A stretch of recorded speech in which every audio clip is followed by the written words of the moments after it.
Cincinnati is not just a dot on a map. It is a place where history tastes like beer and smells like old brick. If you decide to study its past, you will quickly stumble upon the numbers.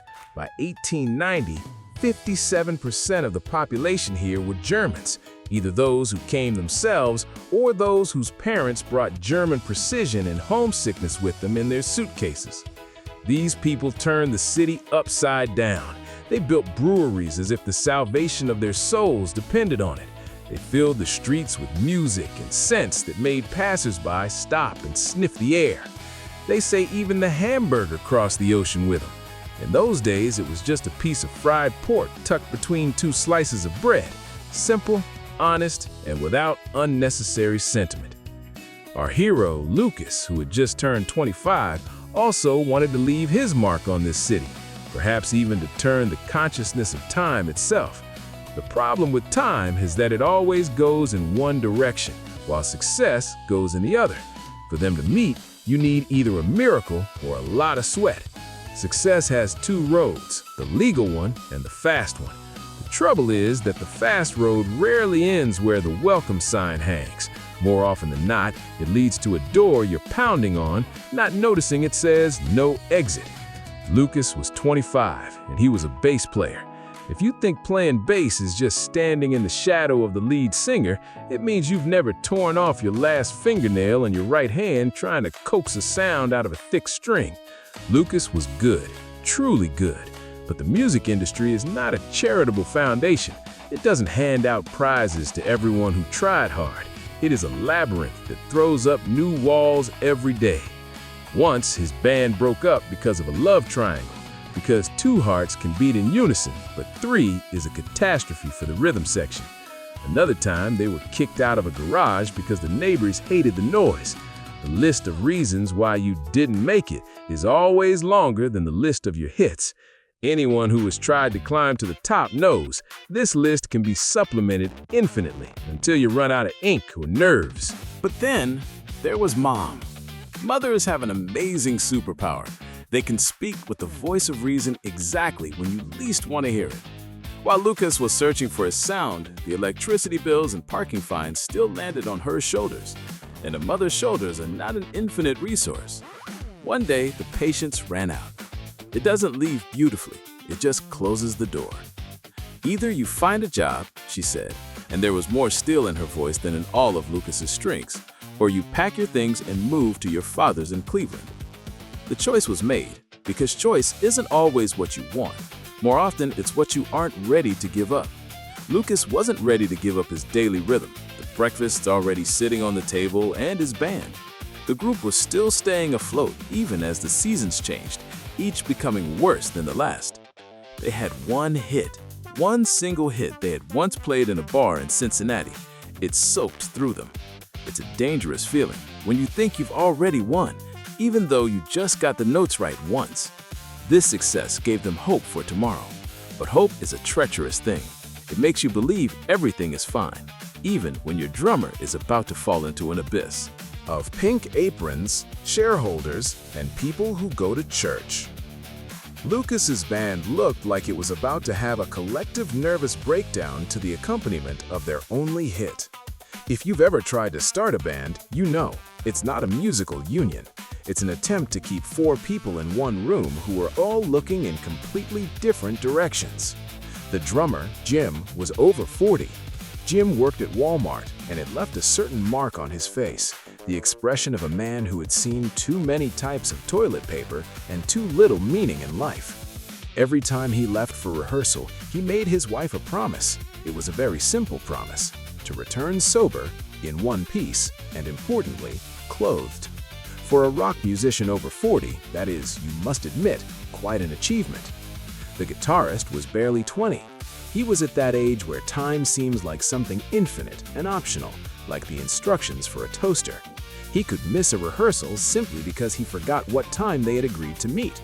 Not because he was mean, but because his brain was still in loading mode. The keyboardist, by comparison, seemed like a bastion of civilization. He went to Sunday service at church, and that inspired hope. A band always needs someone who believes in a higher power, because when your amplifier breaks in the middle of a gig, prayer is the only thing left. But patience wasn't just running out for Lucas's mother. In the band, the question, "Why are we here?" was being asked more and more often. The finances were singing the blues, and in a very bad key. Talks about money were becoming sharper than the guitarist's picks. Lucas realized it was time. He took a marker, a newspaper, and a telephone cord. For a whole week, he underlined, wrote down, and called. It was a time of waiting, that agonizing time when you hope for a yes, but prepare for a "don't call us ever." In the end, gathering his courage, which was actually just despair, he agreed to the strangest option in his life. That was how Lucas ended up in a pink apron. If you are a bass player dreaming of stadiums, a pink apron looks about as natural on you as a saddle on a cow. He stood in a confectionery shop resembling a Ken who had accidentally wandered into Barbie's dream house and stayed there as a hostage. He laid out chocolate bars, chocolates, cakes, pastries, marshmallows, everything stuck to his fingers. It was a bitter irony. His life was turning into a sticky mess exactly when he was trying to climb out of one. Lucas quickly classified the customers. In his world, there were three types. 1. Desperate housewives. They bought eclairs and spent a little more time at the register than necessary, dumping the details of their lives on Lucas. Apparently, the pink apron acted like a psychoanalyst's chair. 2. Romantics. These always demanded extra packaging in the shape of a heart. They believed a piece of sugar and cocoa could fix what they had ruined with their behavior. 3. Shareholders. People who grabbed everything that was on sale near the register. They could buy 3 packs of expired marmalade just because it was cheap, even if they didn't need marmalade at all. The shop manager believed that the key to success was a smile. The manager himself, however, mostly smiled at his own reflection in the fitness club mirror. He appeared in the shop rarely, preferring to monitor his biceps rather than the product display. Looking ahead, it's worth saying this is a lousy business strategy, but an excellent opportunity for someone planning something illegal. Besides the display cases, they had a small production line, custom candies for corporate events and weddings. It was a cozy pink world where Lucas lived for 5 months. 5 months of sticky fingers and thoughts that it was time to release a new hit, or 2, because otherwise the pink apron would grow onto him forever. Of old wolves, Olympic records, and vitamins for the soul. Despite the pink apron and sticky fingers, Lucas didn't give up. He demanded not just playing from his band, but total self-sacrifice, bordering on madness. Sometimes he showed such persistence that even the pious keyboardist began to wonder if their bass player was possessed by someone very determined and very dark. Every night, closing his eyes, Lucas didn't see boxes of candy. He saw a huge stage. He heard the roar of fans and imagined teenagers in their father's bedrooms praying to their new album like a sacred relic. He believed this day would come, and this faith of his was the only fuel that kept the Walmart drummer and the forgetful guitarist coming to the garage again and again. And then, one day, when the air in the garage was so thick with sweat and hope you could cut it with a knife, it happened. In a burst of improvisation, they produced something that made the walls of the garage feel like they should move back and turn into a stadium. "I believe!" the keyboardist shouted, and it wasn't an exaggeration. At that moment, even the atheists within a 3-block radius probably felt something. It was a victory, a real, honest victory. They sat in a circle like rock idols after a world tour, opened beers, and began to discuss how cool it was. Jim, the old wolf of rock music, looked at Lucas and simply nodded.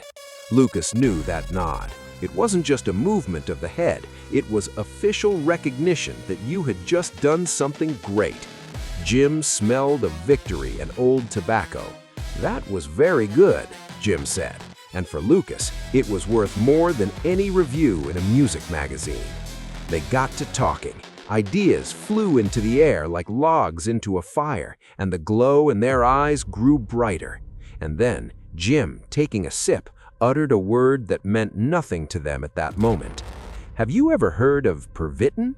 Everyone laughed. "Jim, at your age, using pharmacy terms is normal," someone teased. "But we can still get by without liver supplements for now." But Jim wasn't laughing. He became serious, and his voice took on that special tone used for telling legends. He told them about the miracle weight loss chocolate that was once made in Germany. He told them about a drug that stimulated the central nervous system, allowing people to go without sleep or food for weeks, turning them into perpetual motion machines. Jim's grandfather told him this story. His grandfather was an athlete, a participant in the 1936 Olympic Games in Berlin. He had seen with his own eyes how people trained like mad, taking mysterious pills and knowing no fatigue. Later, the grandfather moved to the USA and continued his career here, but that story remained etched in his memory forever. It was terrible when you think about it, because Pervitin is just a fancy commercial name for methamphetamine hydrochloride. Athletes in the 30s had no idea what they were getting into. They just wanted results at any cost. Now, if there were an alternative to such a powerful stimulant, but without the consequences Jim used, we would have made a breakthrough a year ago. Lucas looked at him very seriously. "Don't even think in that direction," he cut him off. "That's a path to nowhere. Everything we're talking about here leads into the abyss." Everyone fell silent and supported Lucas. They were musicians, not pharmacists. They continued to rehearse in the usual format, believing that talent and sweat would be enough. But the seed was sown. The problem with the abyss is that it is very patient. It knows how to wait until you run out of money and option. Success is a very strange thing. It smells not just of fame, but of sweat and cheap beer, and that special feeling when you are finally called by name without a mistake. A week later, their band truly thundered. 2 new hits blew the usual understanding of boredom to pieces. It was what Jim called very good. And when Jim says that, the heavens should stop frowning for at least a second. They were noticed. 2 managers after the concert didn't just pat them on the shoulder, they left their contacts and asked for recordings. At that moment, Lucas felt something inside him unfurl. It was the feeling of hope, the most expensive currency in Cincinnati. But hope always has a price tag, and usually it has too many zeros on it. One of the managers, the one who praised them the loudest, made an offer, a tour through the cities opening for the main act. This was the golden ticket. But to the ticket came a list of conditions. First, they needed to produce at least 3 more great songs. Second, the band had to cover 50% of the costs. The math was harsh, like a winter in Cleveland. 9 months of time and $34,000. $34,000! For a man in a pink apron, that isn't just a sum. It's the cost of a one-way flight to the moon. Lucas understood that the music market isn't a soup kitchen. Either they make you an offer or you stay in the garage for the rest of your days. "Everything will be set," Lucas told the manager, looking him straight in the eye. "The funds will be found." It was a lie. A pure, transparent, spring water lie. But tell the truth, who among us hasn't risked everything when the dream was only half a step away? Lucas continued to work at the confectionery, as he had promised his mother. The days dragged on, sticky as caramel. He tried to save. He went to Banks. But Banks looked at him the same way his mother did. With deep, sincere distrust of his life priorities. The money was catastrophically short. 4 months remained. And then one day, standing among the shelves of candy, Lucas asked himself a question, the same one that perhaps you should ask yourself. How often have you bought chocolate to lose weight or just to raise your serotonin levels? In the first case, you'll likely say never, but in the second, the choice is obvious. What if you combined them? Lucas unwrapped a chocolate and began to chew. He looked for the answer in the sugar, but found it in his memory. You remember Jim's story, that very weight-loss chocolate from the 30s. Pervitin, methamphetamine, the bitter taste of crime, wrapped in a sweet wrapper. At that moment, a crime was born within him, or, as we said at the very beginning, a door to nowhere opened. The plan matured instantly. It was a strategy for quick enrichment, dictated by despair. The conditions were perfect. The shop manager hardly ever showed up, disappearing into the fitness club.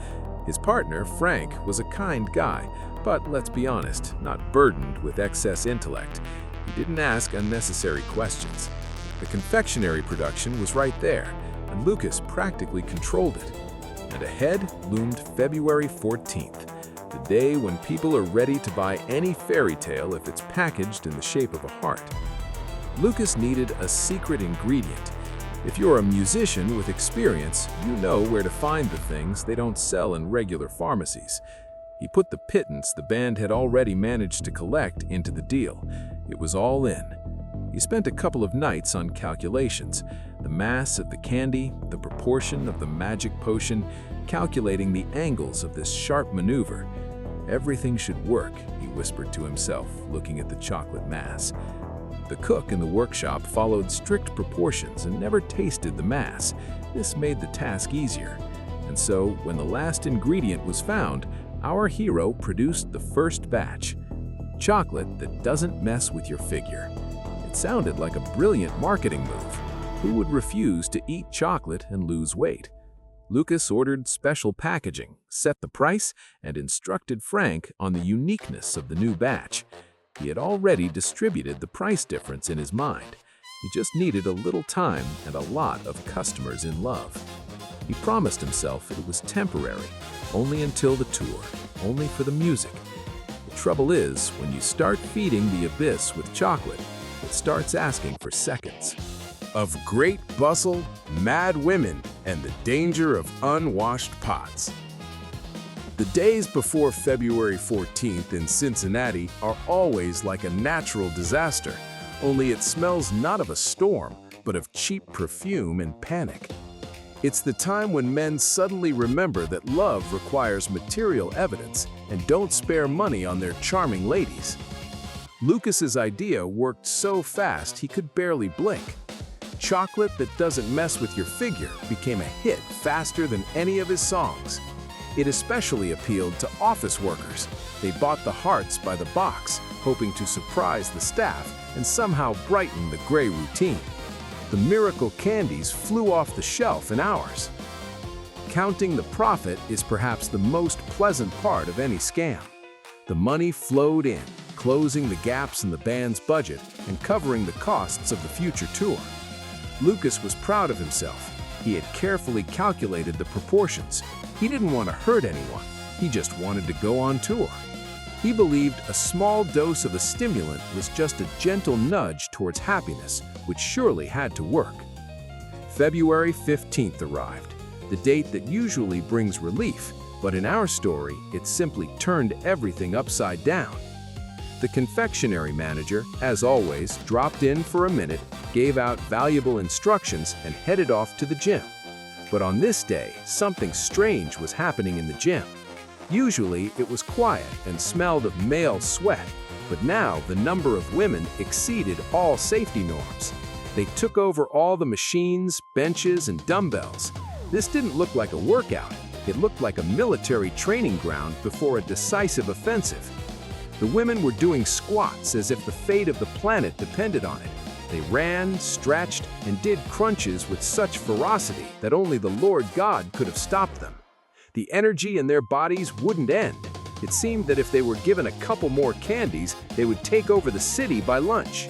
The same thing was happening in the city itself. Domestic routine fell under the onslaught of incredible productivity. Houses were scrubbed to a shine, shopping was done a month in advance, and work capacity was off the charts.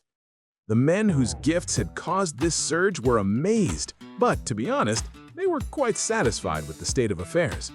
One customer, connecting the dots, even returned to order a few more boxes of the miracle cure.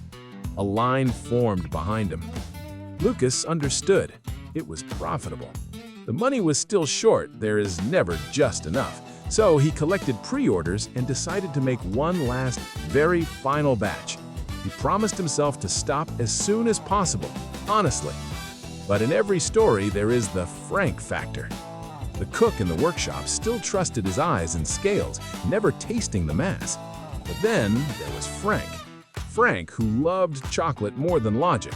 Before the dishes could be washed, he would sneak into the workshop and greedily scrape the thick, still warm chocolate mass from the walls and put it in his mouth. This time, Frank got a very large pot. A very large pot.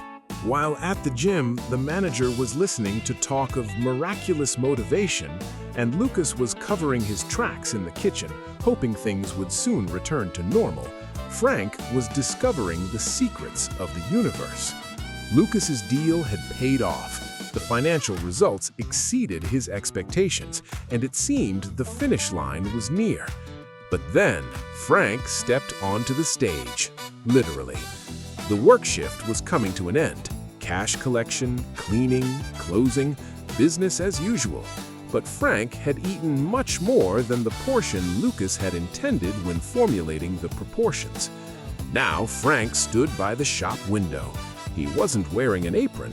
He wasn't wearing trousers. He was wearing almost nothing at all, except his underwear and a very wide, frighteningly sincere smile.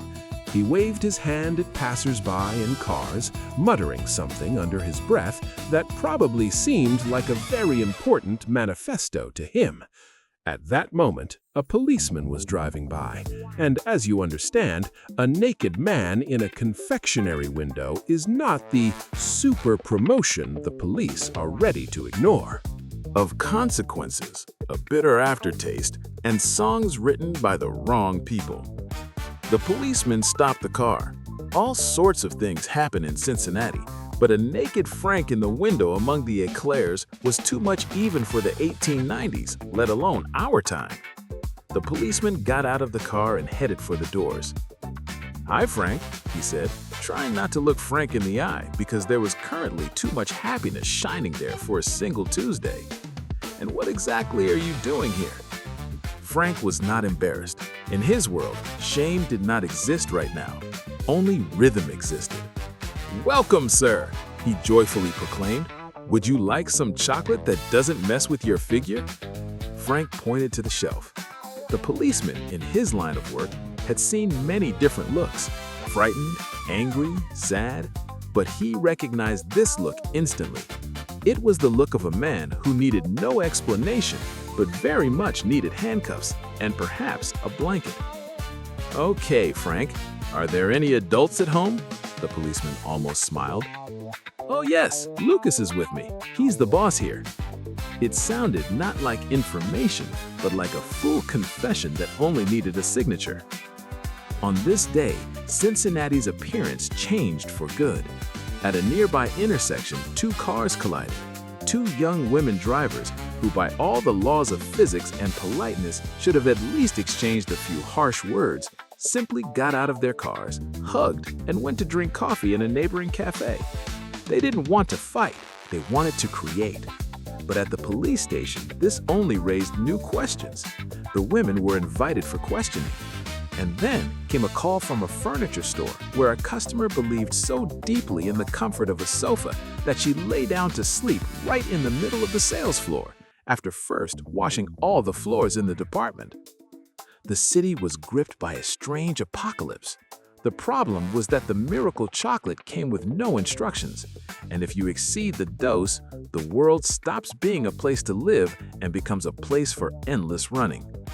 No one explained to people that chocolate that doesn't mess with your figure isn't a diet, it's a federal crime in foil wrapping. "Okay, Frank, stay here. We're gonna find your boss now," the policeman said and walked into the production area. The eyes of the policeman and Lucas met. It was that moment when words are unnecessary. Lucas looked at the cop. The cop looked at the bags of sugar and the scales. "Let's turn the sign to closed before anyone else gets hurt," the policeman said quietly. "And you try to explain what's going on here." Evidence was everywhere. One piece was standing in the window in his underwear. Others lay in neat rows in heart-shaped boxes. At that moment, the shop manager arrived at full speed. He had been called by neighbors and told that his business had turned into a nude beach with elements of a drug den. The whole truth came out. At the police station, the phones didn't stop ringing. Calls came from offices, from hospitals, from homes. Everyone spoke of the strange behavior of colleagues and wives. The resonance was enormous. But fortunately, no one was seriously hurt, except for Lucas's reputation and his faith in the easy road. Lucas got what he deserved, because life in Cincinnati had taught him one thing: you can't outrun time if you're running in the oncoming lane. The last batch of chocolate was seized as evidence. It lay in the evidence room for a long time, a reminder that success isn't sweet if it's mixed with lies. The band, of course, survived. but in a different composition. They stepped forward, recorded an album, and even went on that very tour. And ironically, their main hit became a song about that very bitter chocolate. People loved it, especially on February 14th. Lucas sometimes heard the song on the radio. In the end, that is the true Bachman truth. The world doesn't stop when you make a mistake. It just goes on, and you are left standing on the curb, watching the bus drive away, hoping that next time you want to change the world, you'll start with something more reliable than a recipe from German Olympians. Like a good rehearsal, for instance, or at least a clear conscience, because a conscience is like a bass guitar. If it's out of tune, all the other music is simply impossible to listen to.